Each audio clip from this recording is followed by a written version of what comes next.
Olá pessoal, bem-vindos a mais uma videoaula do meu canal do YouTube, Anatomia com o Professor Carlão. Hoje a nossa videoaula é sobre o nervo glossofaríngeo. Então esta videoaula é uma sequência que eu estou gravando de nervos cranianos, né? Então nós começamos com o nervo trigêmeo, fomos para o nervo facial, agora o nervo glossofaríngeo, depois na próxima aula será o nervo vago e depois o nervo hipoglosso, ok?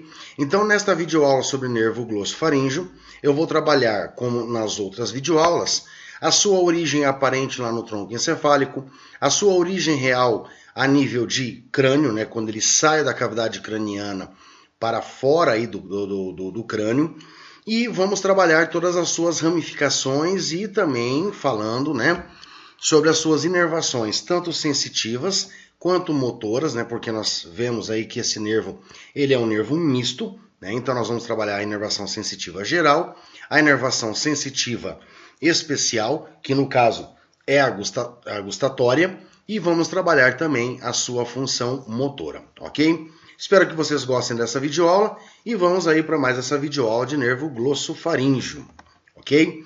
Bom, então o nervo glossofaríngeo, pessoal, ele mais uma vez, né, como os outros nervos que nós vimos trabalhando aí, ele é um nervo misto, ok? Então ele é o nono par de nervo craniano. Ele tem a sua origem aparente aqui, entre o bulbo e a ponte, né, lateralmente, tá? Então lateralmente a ponte, posterior à oliva, tá certo? Então nós temos aqui a oliva, tá? Então posteriormente aqui vai ter a origem, então, do nervo glossofaríngeo, tá certo? Esse nervo glossofaríngeo, ele logo depois que ele sai, então, aqui, né, que ele tem a sua origem aparente no tronco encefálico, ele forma dois gânglios, tá? Então, são dois gânglios sensitivos, onde nós vamos ter neurônios sensitivos que recebem todas as informações que estão vindo das estruturas periféricas, chegam então aqui no gânglio inferior e gânglio superior, realizam então as conexões sinápticas e esses neurônios dos gânglios do nervo glossofaríngeo vão então conduzir essas informações aqui para o interior do tronco encefálico, né, para alguns núcleos como o ambíguo, salivatório, do trato espinal, do trato solitário, né, e também aqui no núcleo espinal do nervo trigêmeo, tá certo? O que vai acontecer? Ele vai emergir do crânio pelo forame jugular, tá? Então ele sai aqui, ó, pelo forame jugular, ok? Tá? Então logo depois que ele tem aqui o seu gânglio superior, vai ter então aqui, ó, o forame jugular entre o gânglio superior e inferior. Então o gânglio inferior já está externamente aí do crânio, né? Externamente aí ao forame jugular, tá certo? E logo que ele sai, então, pelo forame jugular, tá? Ele vai ter um sentido lateral, passando pela parede lateral da faringe e vai, então, para a raiz da língua, ok? Esse nervo ele vai ter uma inervação motora, onde ele vai inervar a parte motora de todos os músculos faríngeos, então, estilofaríngeo, palatofaríngeo, constritor superior e médio da faringe, tá certo? E a inervação sensitiva desse nervo é na raiz da língua, ou seja, naquele 1/3 posterior da língua, que é a parte posterior da língua que nós denominamos aí de porção faríngica, tá certo? Que é posteriormente ali ao V-lingual. Então, nessa raiz da língua, ele vai trazer toda a informação de sensibilidade, tanto geral, que aí nós temos a dor, o tato, pressão mecânica e temperatura, como também a gustação, tá certo?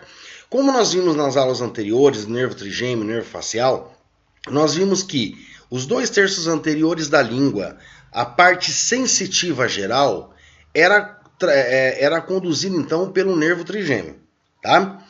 A parte da gustação dos 2/3 anteriores da língua era feito pelo facial. E agora nós vemos que a parte posterior, como um todo, é o nervo glossofaríngeo que faz, né, a recepção então dessas informações sensitivas, tanto geral quanto gustatória, e que a gente vai ver aí ao longo desta aula.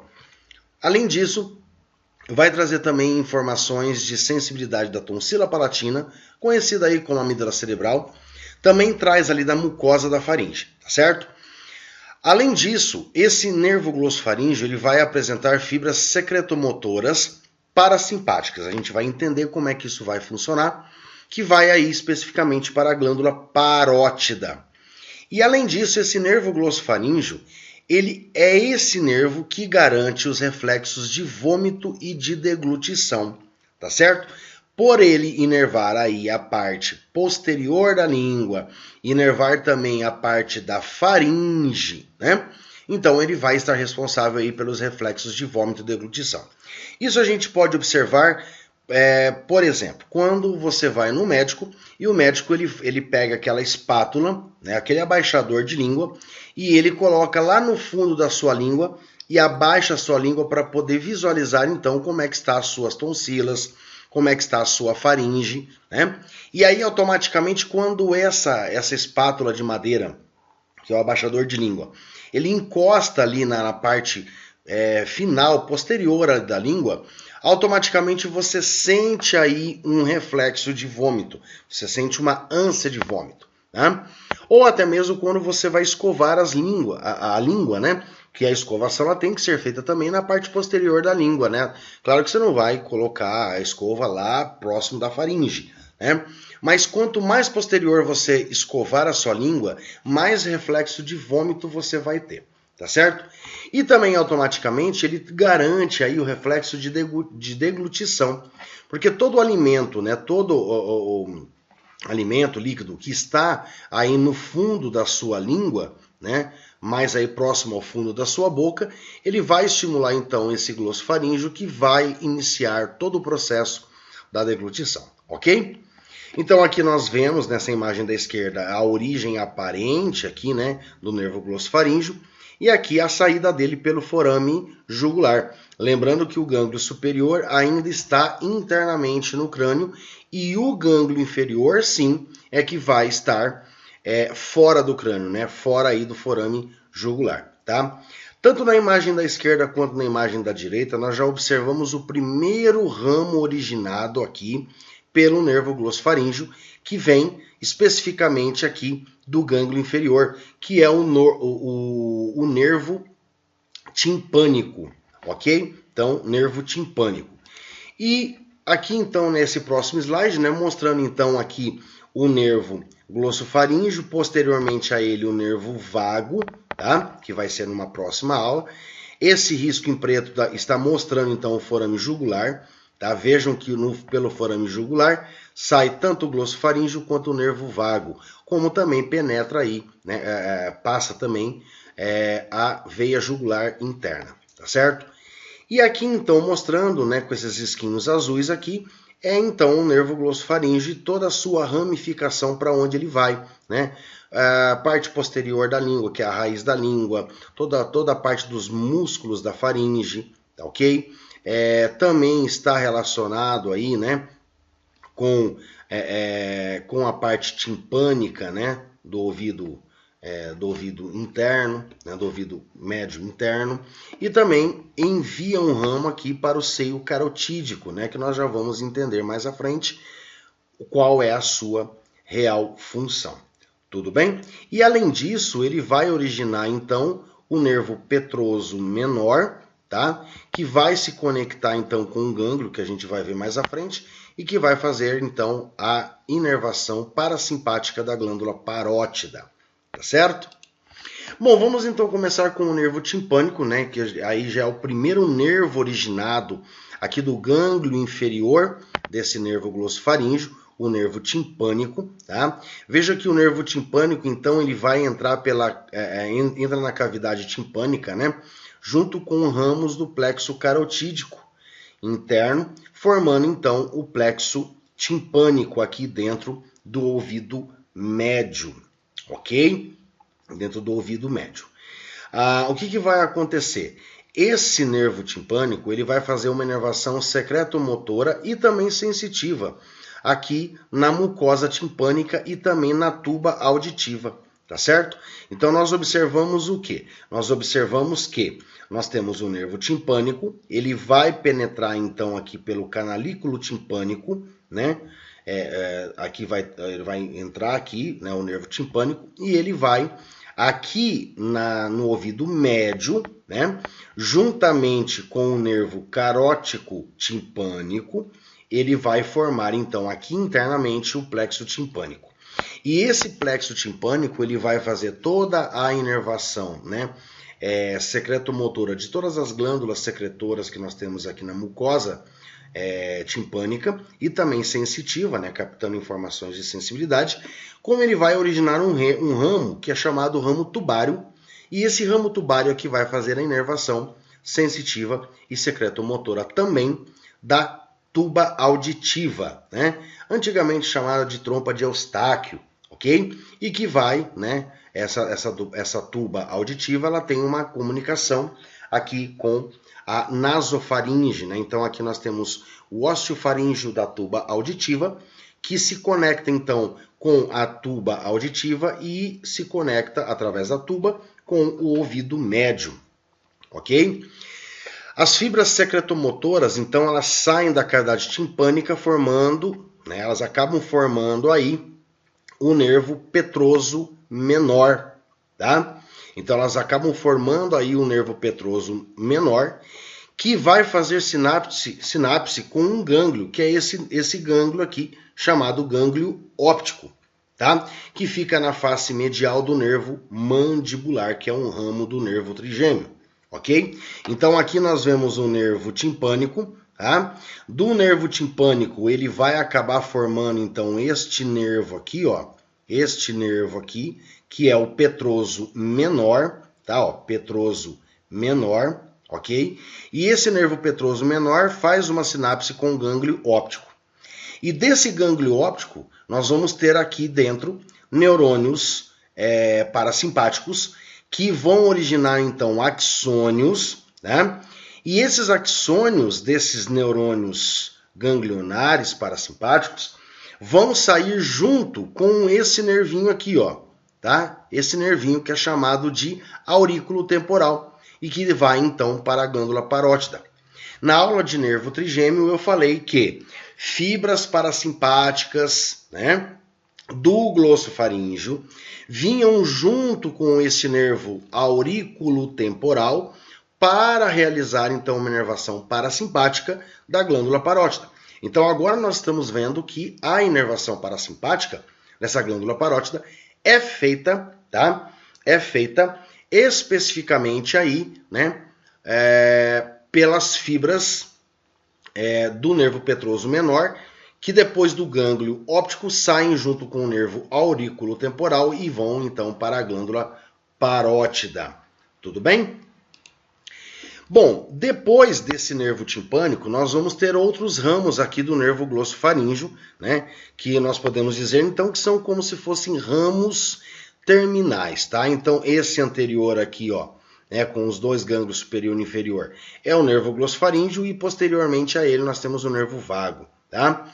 Então, o nervo glossofaríngeo, ele vai originar, então, um ramo para o músculo estilofaríngeo, né? Então, aqui nós temos o músculo estilofaríngeo, tá? Então, ele é especificamente motor, tá? Ó, ramo do músculo estilofaríngeo, esse pequenininho aqui. Então, ele é especificamente motor. Ele vai estimular, então, esse músculo a se contrair, então, fazendo toda a função de contração da faringe aí, tá? Então, esse nervo origina-se do glossofaríngeo, obviamente, medialmente ao processo estiloide, tá? E depois nós vamos ter outros ramos que são agora sensitivos, tá certo? Então, nós vamos ter os ramos faríngeos, tá? Então, nós vamos ter os ramos faríngeos que vão fazer o quê? Eles vão se originar, então, do glossofaríngeo na parede lateral da faringe, tá? Ó, os ramos faríngeos aqui. E esses ramos faríngeos vão se unir com algumas fibras do nervo vago, que são os ramos faríngeos do nervo vago, né? Formando, então, o plexo faríngeo, aqui, ó, plexo faríngeo, tá? E que vai fazer toda a inervação sensitiva da mucosa da faringe, tá?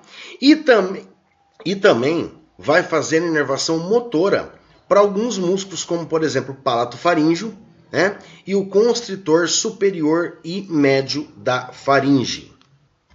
Então esses ramos faríngeos, eles automaticamente, né, os ramos faríngeos específicos do glossofaríngeo são sensitivos, tá? Porém, como eles se unem com ramos faríngeos do nervo vago e acabam formando o plexo faríngeo, então o plexo faríngeo, né, que vai ter aí fibras que são ramos faríngeos do nervo vago, é que vão ter a função motora. Os ramos faríngeos específicos do glossofaríngeo fazem somente inervação sensitiva. Por isso que eu coloquei inervação sensitiva aqui, dos ramos faríngeos, tá? Então, os ramos faríngeos do glossofaríngeo são somente sensitivos. Porém, como eles se unem com as fibras, né, com ramos faríngeos do nervo vago, né, acabam fazendo, então, uma inervação motora, né, dos músculos palatofaríngeo e também dos constritores superior e médio da faringe através do plexo faríngeo, ok? Depois nós vamos ter os ramos tonsilares, ramos tonsilares que são sensitivos, que vão fazer uma inervação sensitiva geral da tonsila palatina, tá? E vejam que esses ramos se originam antes da raiz da língua e vão para as tonsilas palatinas. E depois nós vamos ter os ramos linguais, que também são sensitivos. E esses ramos linguais, eles originam-se do glossofaríngeo quando ele passa profundamente ao músculo hioglosso, tá? Músculo hioglosso, que vem lá do osso hioide para a língua, tá? E esses ramos linguais, eles fazem uma inervação sensitiva e gustatória. Tá? Então são esses ramos linguais. Esses ramos linguais, eles trazem informação tanto sensibilidade geral quanto gustatória da parte da raiz da língua até o V lingual, ok? Até o V lingual. Então os dois, o terço posterior, né, o terço posterior da língua é inervado então tanto a parte sensitiva geral quanto gustatória, né, pelos ramos linguais do nervo glossofaríngeo, tá certo? Pessoal, aqui eu deixei uma observação dizendo o seguinte, como pode ocorrer uma neuralgia do nervo trigêmeo, que é um processo inflamatório, né, de lesão aí do nervo trigêmeo, também pode ocorrer aqui do glossofaríngeo. E quando ocorre isso, vai ocorrer algumas crises dolorosas, tanto na faringe quanto no terço posterior da língua, tá? Lembrando que essas lesões, elas podem ser desencadeadas por fraturas, né? Então a pessoa sofreu algum acidente, ela teve alguma fratura óssea e automaticamente teve uma lesão nesse nervo glossofaríngeo, como também em processos infecciosos e também processos cirúrgicos, né? Aonde pode-se ocasionalmente lesar aí o nervo glossofaríngeo ou esses ramos aí, né? Linguais, por exemplo, tá certo? Quando ocorrem, então, lesões desses ramos linguais, principalmente, né? Não só dos linguais, como tonsilares e também desses ramos faríngeos, ocorre, então, a perca de sensibilidade geral e gustatória da parte posterior da língua e a perca de refluxo do vômito e também disfagia, que é uma dificuldade de engolir, tá certo? Então, lesões, elas podem causar tanto uma neuralgia, com crises dolorosas, né, na parte posterior da língua e na faringe, como também eu posso ter aí a perca de sensibilidade geral, gustatória e a perca de reflexo do vômito e disfagia, que é a dificuldade de engolir, ok? E aqui, pessoal, então para a gente terminar essa nossa videoaula, tá, eu deixei aqui um esqueminha, né? Essa imagem eu retirei do Atlas de Anatomia Prometheus, tá certo?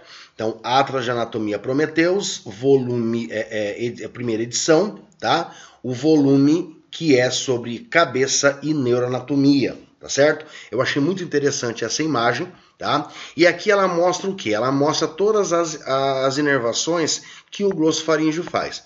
Então, ele faz uma inervação parasimpática, né? Ó, uma inervação parasimpática que da glândula parótida através do nervo petroso menor, que faz uma sinapse com o gânglio óptico, e esses neurônios, essas fibras parasimpáticas, né, do gânglio óptico saem junto com o nervo aurículo temporal, que vai inervar então a glândula parótida, tá?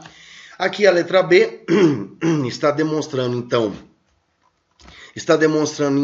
a inervação sensitiva, né, do terço posterior da língua e também da tonsila, lembrando então que são pelos ramos linguais e ramos tonsilares, tá? Então os ramos linguais fazem a sensibilidade geral do terço posterior da língua.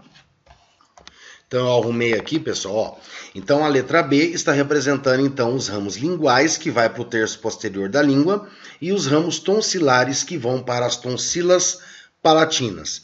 Lembrando que essa letra B está representando somente a inervação sensitiva geral.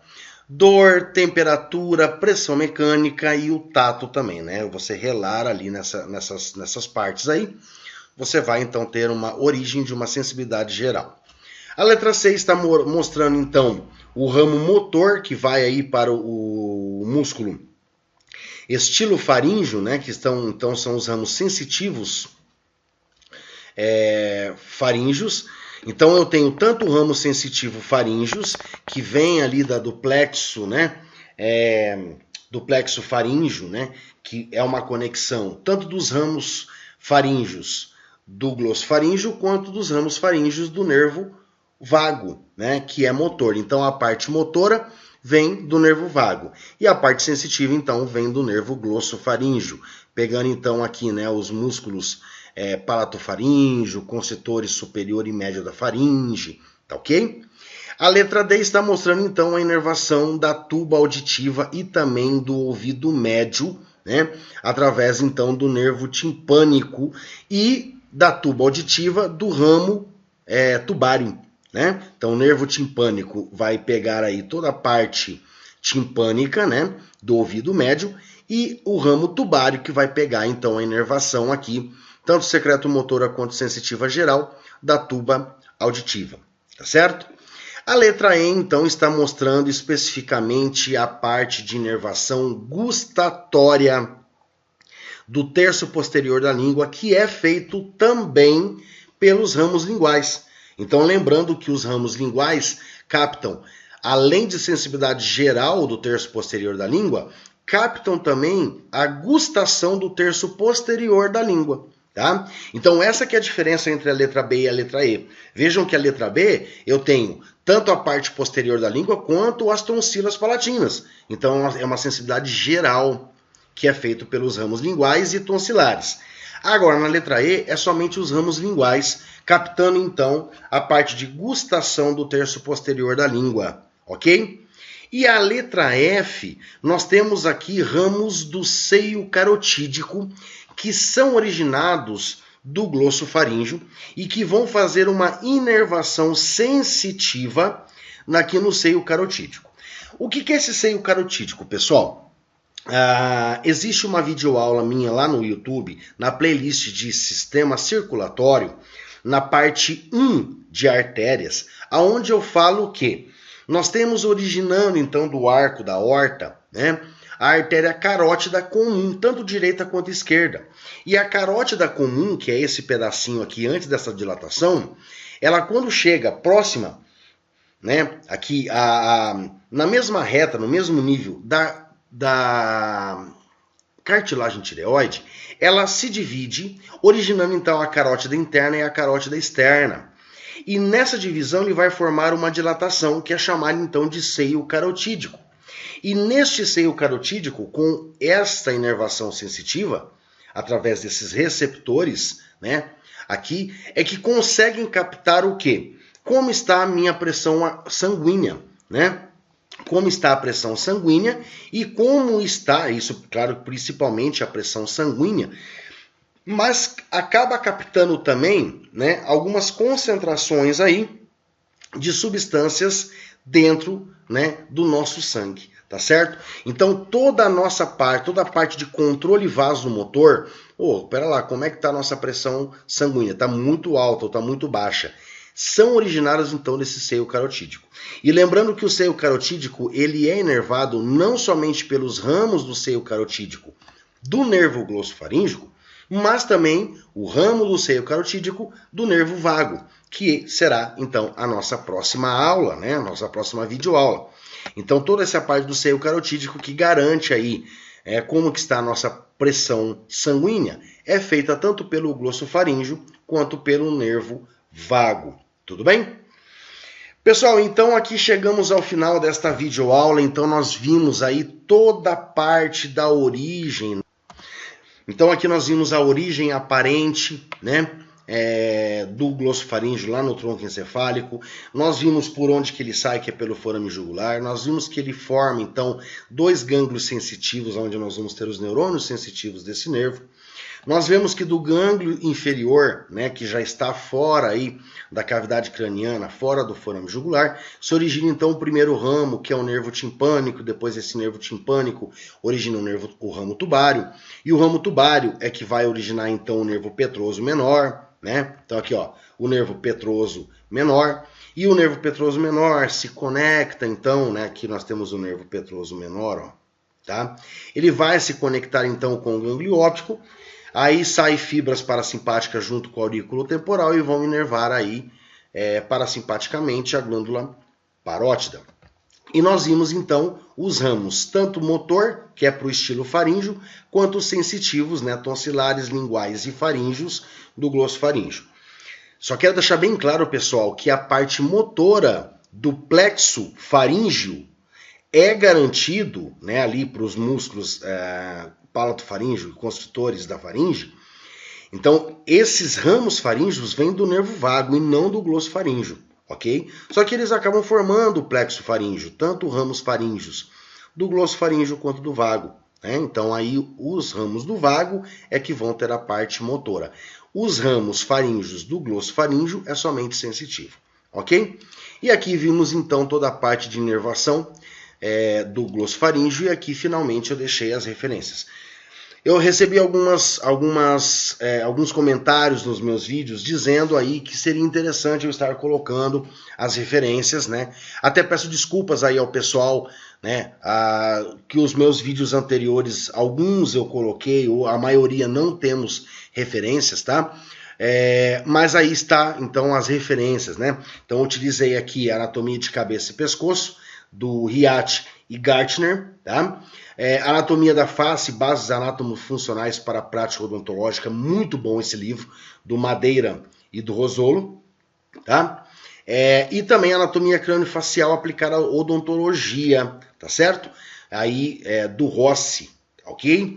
Então aqui nós chegamos ao final desta videoaula, espero que vocês tenham gostado e entendido aí sobre o nervo glossofaríngeo, e peço para vocês que deixem seus comentários no vídeo, com dúvidas, sugestões, elogios, reclamações, enfim, que eu estarei respondendo a todos, né? E aí acaba sendo um feedback para mim também, para saber aí como é que está aí as minhas videoaulas, né? Em relação ao pessoal que assiste aí, tá certo? Não deixem de ativar o sininho de notificação, pessoal, isso é muito bom, que vocês sempre recebem novidades de novos vídeos todas as semanas. E eu desejo a todos, né, e se inscrevam também no meu canal, isso ajuda muito aí, né, a eu continuar com esse projeto, com esse trabalho aí, de disponibilizar videoaulas gratuitamente aí para todos vocês, tá? Lembrando que eu não tenho inscritos somente a nível de Brasil, tenho para fora também, muitos, né, alunos aí que estudam para fora do país, acabam assistindo as minhas videoaulas. Então, você se inscrevendo me ajuda aí, né, a sempre estar postando mais videoaulas aí para todos vocês gratuitamente. E desejo a todos ótimos estudos, um grande abraço a todos vocês e nos vemos até na próxima videoaula do meu canal do YouTube Anatomia com o Professor Carlão. Mais uma vez, muito obrigado pela participação de vocês, pela audiência de vocês. Um grande abraço, ótimos estudos e até mais.